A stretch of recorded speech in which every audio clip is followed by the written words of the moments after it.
आज का हमारा आर्टिकल है ऑक्साइड, और हम केवल ऑक्साइड और उनके नेचर को ही पढ़ेंगे आज। तो बेटा ऑक्साइड सबसे पहली बात होता क्या है, ऑक्साइड कब बनकर तैयार होता है?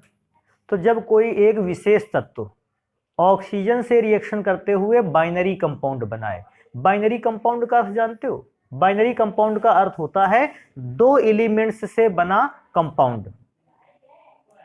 अब जैसे मैं बात करूं कार्बन डाइऑक्साइड, तो कार्बन डाइऑक्साइड में केवल दो प्रकार के एलिमेंट यूज में लाए गए हैं, एक कार्बन और दूसरा ऑक्सीजन। तो मैं कहूंगा ये बाइनरी कंपाउंड है।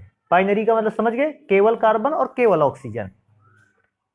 लेकिन अगर हमसे कोई बात कहे सर जी सल्फ्यूरिक अम्ल, सल्फ्यूरिक अम्ल का फॉर्मूला हम लोग एक बार याद करें, अगर H2SO4, हाइड्रोजन भी लगा, सल्फर भी यूज हुआ और ऑक्सीजन भी, तीन एलिमेंट यूज हुए तब सल्फ्यूरिक एसिड बना, हम कहेंगे ये बाइनरी कंपाउंड नहीं है। तो बाइनरी कंपाउंड समझ गए, जब किसी एक विशेष एलिमेंट से ऑक्सीजन रिएक्ट करता है और या ऑक्सीजन उसके साथ जुड़ता है, तो जो बाइनरी कंपाउंड बनकर तैयार होता है हम उसको कहते हैं ऑक्साइड। अब ऑक्साइड के विषय में मैंने लिखा भी है कि जब किसी तत्व की ऑक्सीजन के साथ अभिक्रिया द्वारा बाइनरी कंपाउंड को हिंदी में कहते हैं द्विक यौगिक बनता है, तो यह बाइनरी कंपाउंड द्विक यौगिक उस तत्व का ऑक्साइड कहलाता है। यार ये वाली लाइन थोड़ा सा पढ़ेंगे कि बाइनरी कंपाउंड जो होगा या द्विक यौगिक जो होगा उस तत्व का ऑक्साइड कहलाएगा। अगर कार्बन ऑक्सीजन अगर कार्बन से जुड़ा है तो ये ऑक्सीजन का ऑक्साइड नहीं है, ये किसका ऑक्साइड है? कार्बन का ऑक्साइड। ऑक्सीजन जिस एलिमेंट से कंबाइन करेगा जाके उसका ऑक्साइड बनकर तैयार होगा।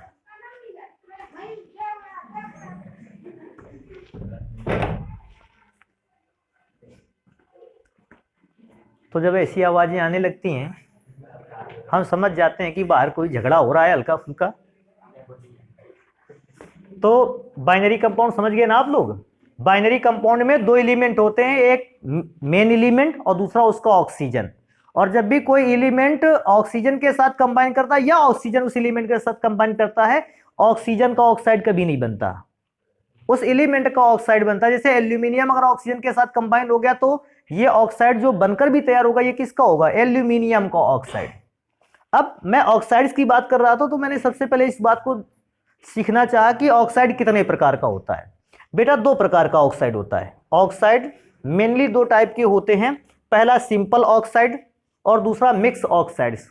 अब सिंपल ऑक्साइड क्या होता है, मिक्स ऑक्साइड्स क्या होते हैं, तो अभी के लिए केवल हम बात करेंगे सिंपल ऑक्साइड्स पर।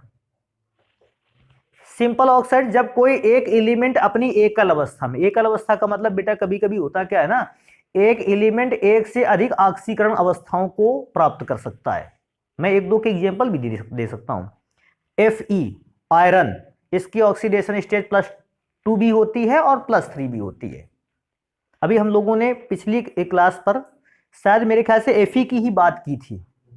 Fe ने के साथ जब ऑक्सीजन ने रिएक्शन की थी, आप लोगों ने इस बात को देखा था, तो दो ऑक्साइड बने थे, एक FeO एंड Fe2O3। और जब इन दोनों को आपस में मिला दिया गया था एक कंपाउंड और बन के तैयार Fe3O4। तो वो जो Fe3O4 था वो कैसा ऑक्साइड था? Mix oxide. मिक्स्ड ऑक्साइड क्यों था? क्योंकि आपको याद होगा कि आपने दो ऑक्साइड्स को आपस में क्या कर दिया था? मिला दिया था। क्योंकि दो ऑक्साइड अगर आपस में मिला दिए जाएंगे उसको मिक्स्ड ऑक्साइड कहेंगे। अब मिक्स्ड ऑक्साइड दो ऑक्साइडों से मिलकर बने थे कि नहीं बने थे? एक तब बना था जब ऑक्सीकरण संख्या Fe की +2 थी, और एक तब बना जब ऑक्सीकरण अवस्था Fe की कितनी थी? +3। लेकिन इस दुनिया में बहुत सारे एलिमेंट ऐसे जिनकी ऑक्सीडेशन नंबर फिक्स है, वो चेंज नहीं होती है। जैसे मैं क्या बताऊं, थोड़ा सा अब इस बात पर चेक करेंगे। जैसे सोडियम का ऑक्साइड बनाना है Na2O। अब आप सोडियम की ऑक्साइड कम टेम्परेचर पे भी कराओगे, सोडियम ऑक्साइड बन के तैयार हुआ। बहुत हाई टेम्परेचर की बात अगर नहीं करें तो नॉर्मली आप जब भी सोडियम की ऑक्सीजन से विक्रिया कराओगे Na2O बनकर ही तैयार होगा, इसके अलावा कोई दूसरा कंपाउंड बनने वाला ही नहीं। तो हमने क्या सोचा, क्योंकि Na ऑक्सीजन से विक्रिया करके केवल Na2O बना सकता है, इसके अलावा दूसरा कंपाउंड नहीं बना रहा है यहां पर, यह कैसा ऑक्साइड हो गया? Simple oxide. एकल अवस्था, एकल अवस्था का मतलब है सोडियम ने केवल अपनी ऑक्सीकरण संख्या कितनी दिखाई है? +1। अब Fe पर था तो Fe की ऑक्सीकरण संख्या चेंज हो सकती थी, +2 भी हो सकती थी और +3। लेकिन क्योंकि सोडियम अपनी ऑक्सीडेशन स्टेट को नहीं बदल सकता है, तो सोडियम को जो ऑक्साइड बनेगा हम उसको कहेंगे क्या, सरल ऑक्साइड या सिंपल ऑक्साइड कहेंगे।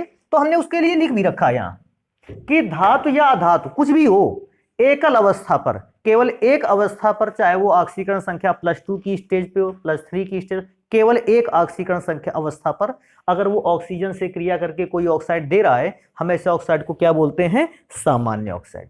और जब दो सामान्य ऑक्साइड आपस में मिल जाते हैं तो कौन सा ऑक्साइड बनता है, मिश्रित ऑक्साइड बनता है या मिक्स्ड ऑक्साइड बनता है। अब मिक्स्ड, सामान्य ऑक्साइड भी कई प्रकार का था, मिक्स्ड ऑक्साइड तो काम खत्म वहीं से। सामान्य ऑक्साइड कई प्रकार का था। सबसे पहला था एसिडिक ऑक्साइड। अगर मैं आपको इंफॉर्मेशन दूं तो जो अधातु होते हैं उनके ऑक्साइड कैसे होते हैं, एसिडिक। फिर जो धातु होते हैं उनके ऑक्साइड कैसे होते हैं, बेसिक। तो जो सिंपल ऑक्साइड था वो कई भागों में डिवाइडेड रहा, acidic oxide, basic oxide, neutral oxide and amphoteric oxide.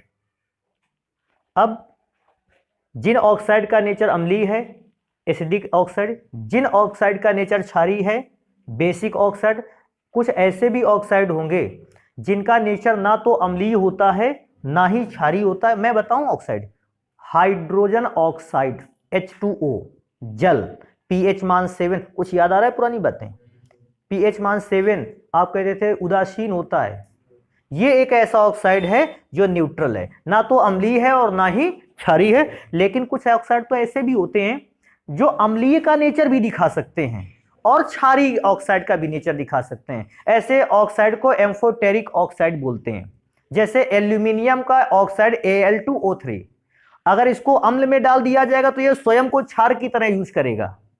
अगर इसको क्षार में डाल दोगे तो ये स्वयं को काय की तरह यूज करेगा, अम्ल। मतलब अपने नेचर को केमिकल रिएक्शन के अकॉर्डिंग चेंज कर सकता है। ये क्षमता है इसमें, अम्लीय भी ऑक्साइड बन सकता है, क्षारीय ऑक्साइड बन सकता है। ये डिपेंड करता है कि किस टाइप के पदार्थ से अभिक्रिया कराई। अगर एल्यूमिना की अभिक्रिया क्षारीय से अभिक्रिया करवाई तो ये स्वयं को क्या बना लेगा, अम्ल। अगर अम्लीय से रिएक्शन कराइए तो एल्यूमिनियम का ऑक्साइड अपने आप को क्या बना लेगा, क्षारीय। ऐसे ऑक्साइड जो काफी बुद्धिमान होते हैं, अपने नेचर को चेंज कर सकते हैं, स्विच कर सकते हैं, हम ऐसे ऑक्साइड को एम्फोटेरिक ऑक्साइड बोलते हैं। लेकिन क्योंकि हमने सबसे पहली हेडिंग एसिडिक ऑक्साइड की डाल दी है तो हम उसको सबसे पहले पढ़ेंगे। एक छोटी सी लाइन जो आपको समझ करके रखना है, क्या कि अधिकांश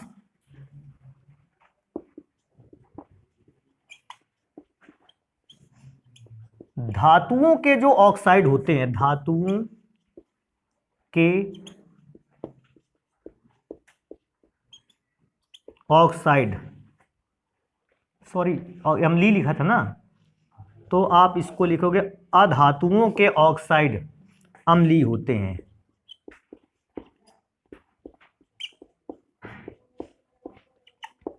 ये बात को ध्यान रखना है। जब भी कोई अम्लीय ऑक्साइड की बात करेगा हम समझ गए ये किसी अधातु का ऑक्साइड है, नॉन मेटल का ऑक्साइड है। और एक सामान्य सी, अगर हम इसको प्रैक्टिकल भी करके देखेंगे कैसे,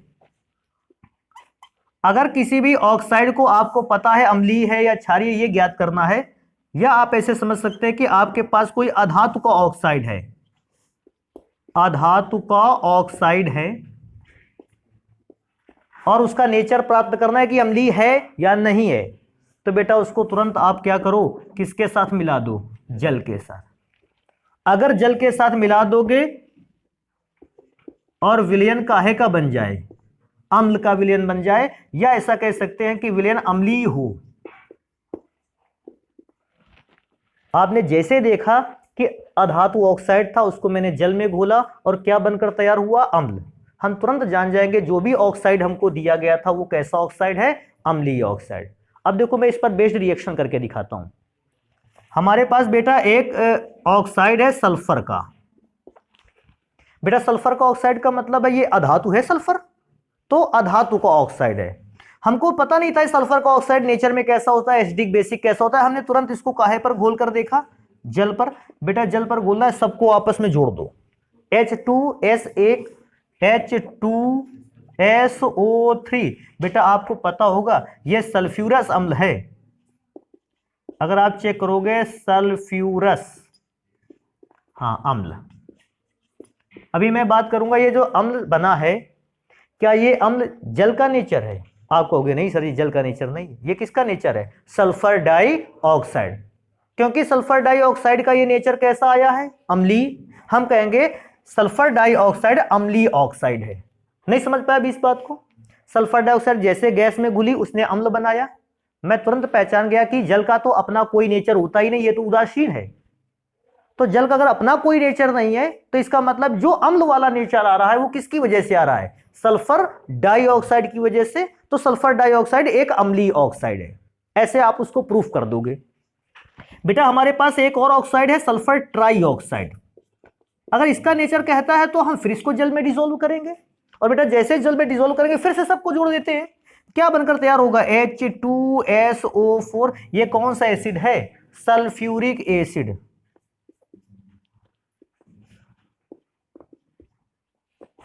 अब बेटा सल्फ्यूरिक एसिड बन के तैयार हो, फिर से मैं पूछूंगा क्या इस सल्फ्यूरिक एसिड में जो अम्लीय नेचर है, क्योंकि एसिड बना है, क्या ये एसिड जल के नेचर को शो कर रहा है? नहीं, वो किसके नेचर को शो कर रहा है? सल्फर ट्राइऑक्साइड के लिए। मेरे पास और भी ऑक्साइड है बेटा, मेरे पास एक ऑक्साइड है N2O5।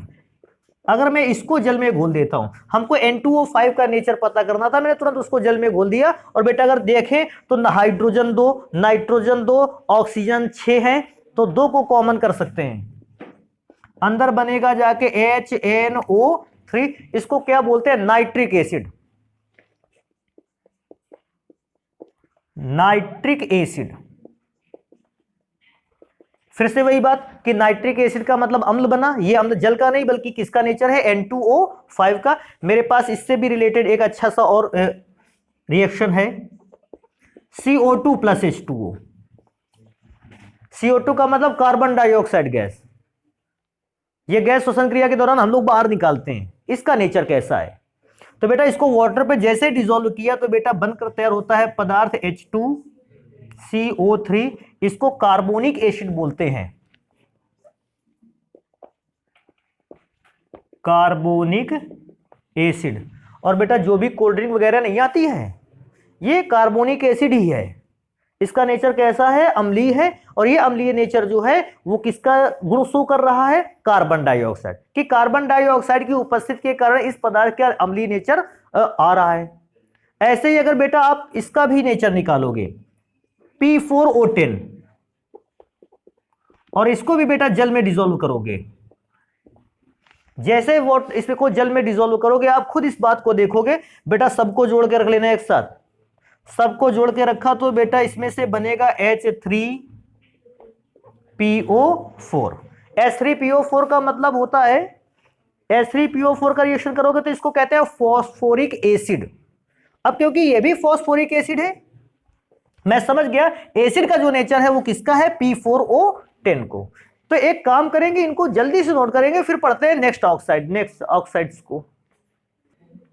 बेटा अगला ऑक्साइड है धातुओं के ऑक्साइड, जिसको हम क्षारीय ऑक्साइड के नाम से जानते हैं।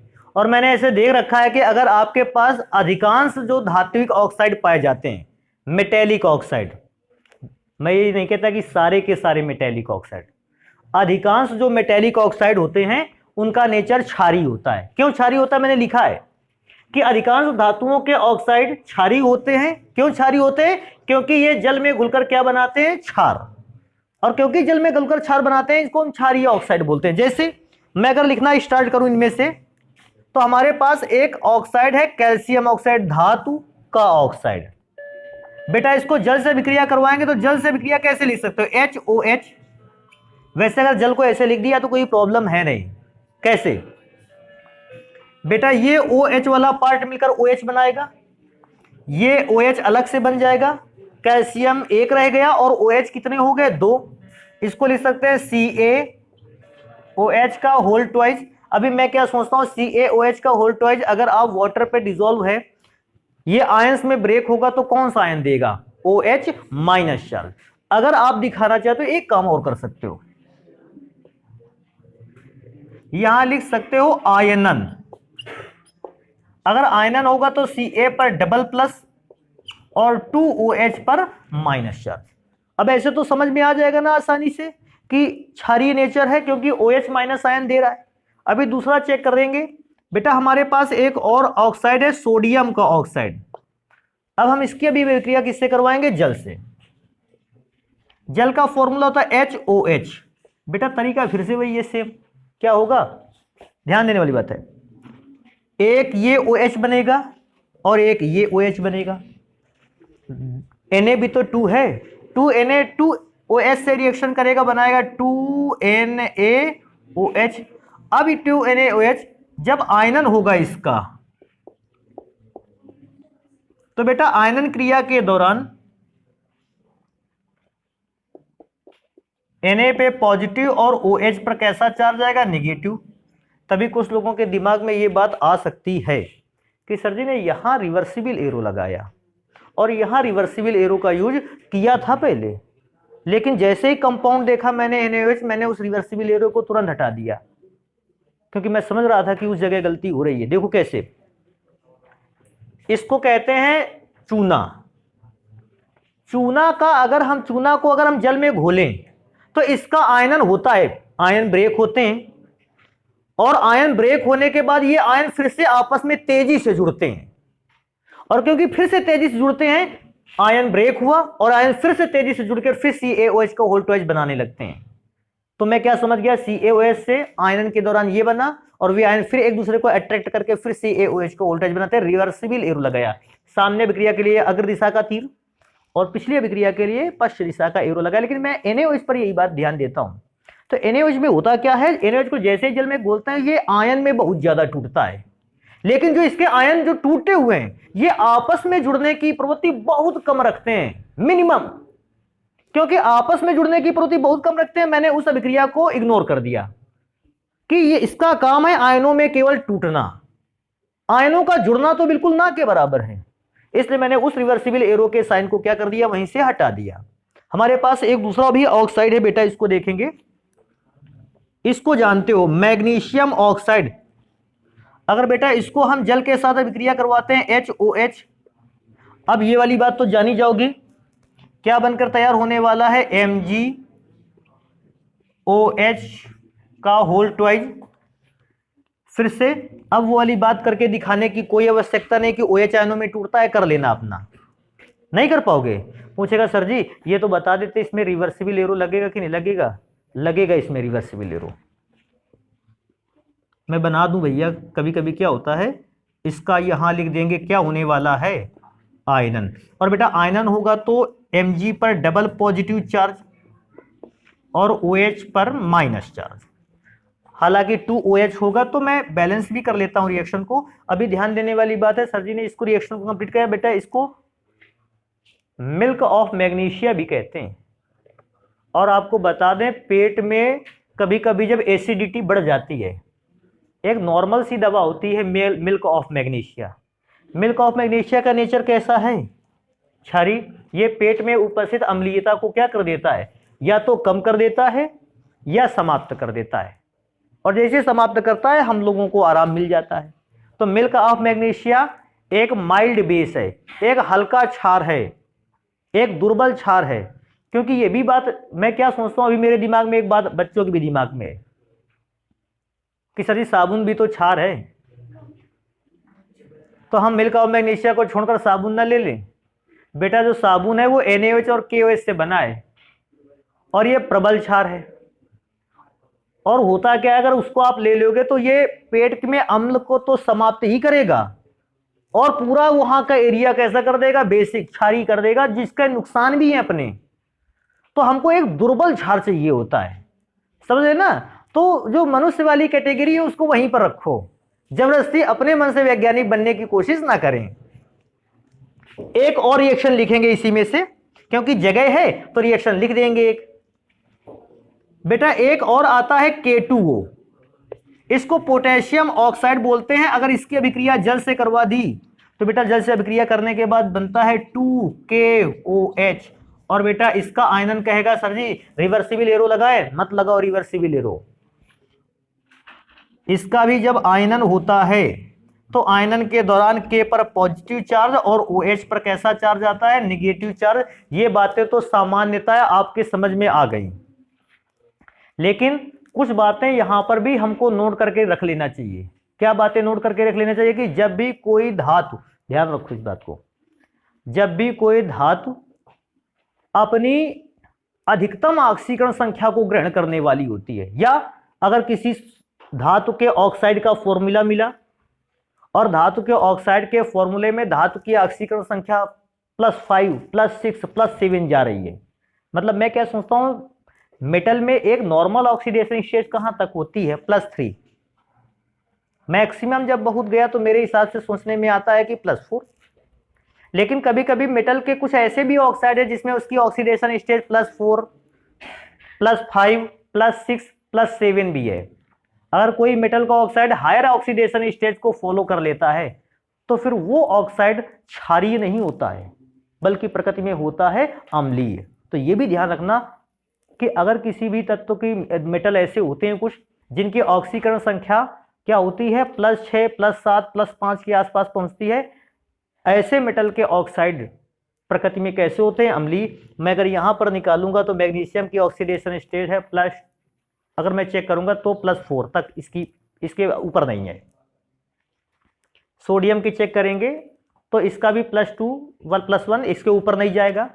लेकिन मेरे पास कुछ ऑक्साइड ऐसे हैं जिनकी ऑक्सीडेशन स्टेट बहुत हायर जाती है, तो उन ऑक्सीडेशन स्टेट वाले कंपाउंड्स को देखें तो उनमें से पहला है Mn2O7, और मैं दूसरा अगर चेक करता हूं तो मेरे पास दूसरा है Cr2O3, और एक और बेटा है V2O5 आदि धात्विक ऑक्साइड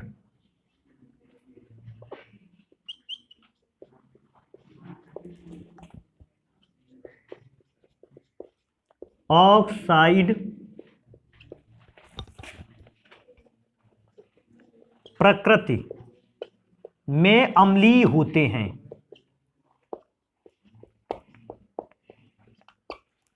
बेटा इसको बहुत ध्यान रखना। Mn, अभी बात करेंगे ऑक्सीडेशन नंबर की, बात करेंगे इसमें से। बेटा निकालें इसका ऑक्सीडेशन स्टेट। ऑक्सीजन की -2 होती है, क्या 7 ऑक्सीजन का -14, इक्वल के दूसरी ओर गया +14, 2 से डिवाइड किया +7 बेटा अपने आप से दिख रहा है हायर ऑक्सीडेशन स्टेट। ये तो बहुत नॉर्मली मेटल से तो ऊपर जा रहा है। अब क्योंकि नॉर्मली मेटल से ऊपर जा रहा है बेटा, हम तुरंत इसको समझ गए कि ये ऑक्साइड प्रकृति में कैसा होगा, अम्लीय। आप इसको भी चेक करोगे, तकरीबन क्रोमियम के हिसाब से इसका ऑक्सीडेशन स्टेट हायर जाएगा। आप V2O5 को भी चेक करोगे तो भी ऑक्सीडेशन +5 जा रहा है मेरे ख्याल से। तो कुछ ऐसे एलिमेंट्स के ऑक्साइड हैं जो प्रकृति में कैसे होते हैं, अम्लीय, जबकि उनको होना कैसा चाहिए था, क्षारीय। हमने पहले नियम पर लिख रखा था, तभी देखो अधिकांश धातुओं के ऑक्साइड, आप सभी धातुओं को मत समझें, कुछ धातुओं के ऑक्साइड तो प्रकृति में कैसे हैं, अम्लीय भी है। तो इस बात को भी अपने दिमाग में रखना है। और ये भाई बात ध्यान रखने वाली बात है, जो नियम से अपोजिट होते हैं थोड़े से ऑक्साइड, एग्जाम में भी उनकी ही ज्यादातर मान्यता होती है, वही एग्जाम में ज्यादातर आते हैं और हम लोगों के लिए परेशानी उत्पन्न कर देते हैं। तो बेटा ये हो गया क्षारीय ऑक्साइड। अभी बात करेंगे उदासीन ऑक्साइड की। उदासीन ऑक्साइड, जिसको न्यूट्रल ऑक्साइड भी बोलते हैं। तो कुछ उदासीन ऑक्साइड की भी बात कर लेते हैं कि उदासीन ऑक्साइड कैसा होता है। देखो सबसे पहली बात, उदासीन ऑक्साइड में से आपको ध्यान रखना है कौन कौन सी चीजें।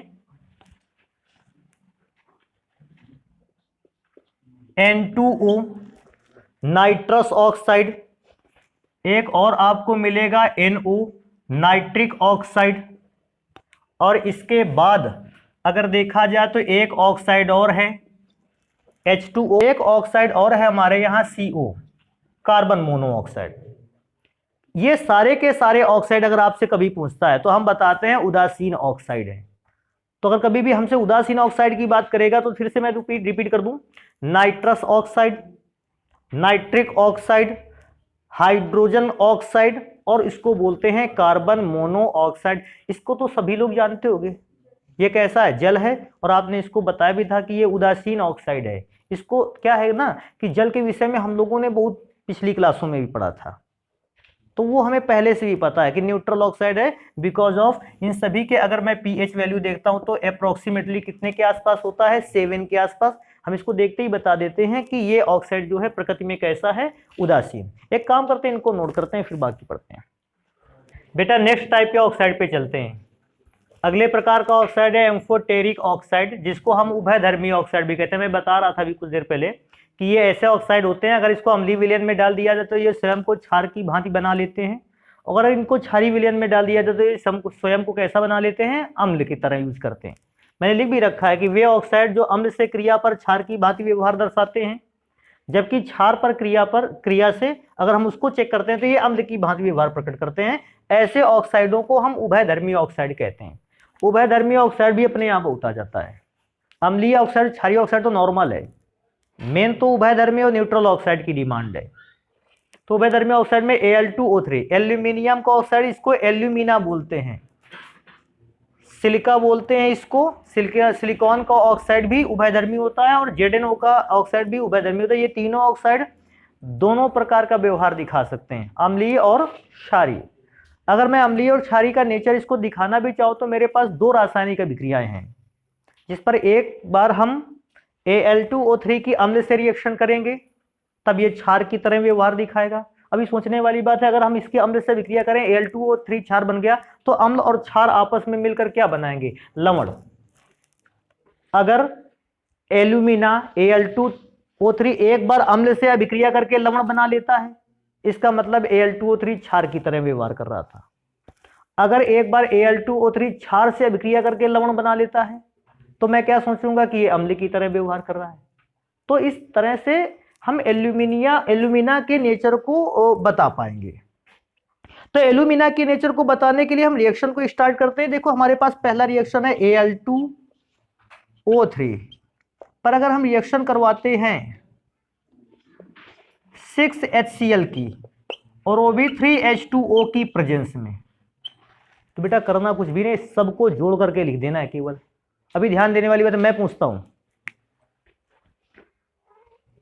ऐसी कंडीशन पर अगर कंपाउंड हम लोग बनाने की कोशिश भी करें तो बेटा कंपाउंड बन करता है, इनमें से सबसे पहले जोड़ लेते हैं क्या कितना कॉमन हो सकता है। Al2 अगर मैं चेक करता हूं ऐसी कंडीशन पे तो हाइड्रोजन 6, ऑक्सीजन 3 और 3 6, हाइड्रोजन 6 यहां भी 12 और क्लोरीन 6, इसका मतलब 2 कॉमन हो सकता है। अगर मैं बेटा 2 कॉमन कर लेता हूं तो 2 कॉमन करने के बाद यहां बचता है Al। अभी चेक करते हैं, हाइड्रोजन 6 और 6 कितने थे, 12, ऑक्सीजन तो 6 थे, तो इसको क्या लिख सकते हैं, H2O का होल 6। और बेटा इसके बाद अगर मैं चेक करूंगा मेरे पास क्लोरीन, इसके अलावा कोई बचा भी नहीं है।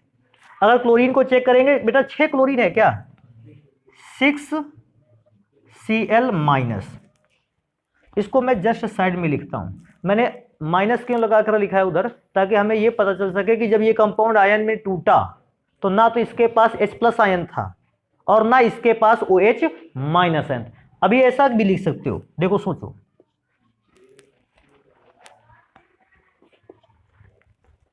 लेकिन इससे क्या होगा, इससे हमें यह ना पता चल पाया कि ये अम्लीय है या क्षारीय, पता नहीं चल पाया। पता कैसे चलेगा, अगर हम इसको जल में घोलें तो ये आयन के फॉर्म में 6Cl- टूट जाता है और इस पे आता है +3। बेटा +3 क्यों आया बताएं, 6 का -1 से मल्टीप्लाई हुआ, 6 का नम 6 -6 बना, 2 का 3 से हुआ +6 बना, +6 -6 को सेटिस्फाई कर सकता है। अभी मैं अगर आपसे ये पूछूं कि बेटा बताओ इसको जल में घोला गया होगा, आयन में टूटा, क्या H+ आयन मिला, कहोगे नहीं मिला। क्या OH- आयन मिला, नहीं मिला, ये लवण है। H+ आयन मिलता तो अम्लीय होता, OH- आयन होता क्षारीय होता, ये लवण है। अभी मैं क्या सोचता हूं, इसको तो जानते हो ये अम्ल है, अगर ये अम्ल है तो पक्का इसके साइड में लिखा हुआ पदार्थ क्षार है। क्यों, अम्ल और क्षार की अभिक्रिया से ही तो क्या बनता है, लवण। यहां लवण बन रहा है तो मैं क्या सोचता हूं, ये तो अम्ल है, सबको दिख रहा है, तो ये पक्का काहे की तरह वर्क कर रहा है, क्षार की तरह वर्क कर रहा है, तभी तो जाके लवण को बनाकर तैयार कर पाएगा। अब H2O का होल 6 सही है, वो H2O का होल 6, उसमें कोई प्रॉब्लम नहीं। देखो क्यों, हाइड्रोजन 6 और 6 कितने हैं, 12। अभी ध्यान देना, एक काम कर लेते हैं, इसको ऑक्सीजन कितना हुआ, ऑक्सीजन का हम इसको 9 से मल्टीप्लाई करवा लेते हैं। अभिक्रिया करते हैं Al2O3 plus 6NaOH plus 3H2O। अब क्रिया देखते हैं, देखो अगर सब में मैं देखूं तो सब में से अगर चेक करें तो Al भी 2 है, Na में से भी 2 कॉमन हो सकता है। अगर बेटा हम 2 को कॉमन करके देखें तो बन सकता है 2Na3AlOH का होल 6। अब ये कंपाउंड अगर बनकर तैयार हुआ तो बेटा ऐसी कंडीशन पर मैं देखता हूं कि ये भी साल्ट है। अगर साल्ट बनकर तैयार हुआ है तो देखो इसको पढ़ कैसे सकते हैं, ये तो पक्का सभी को पता है कैसा पदार्थ है, क्षारीय। अगर ये पदार्थ क्षारीय है तो ये पदार्थ अम्ल है। क्यों?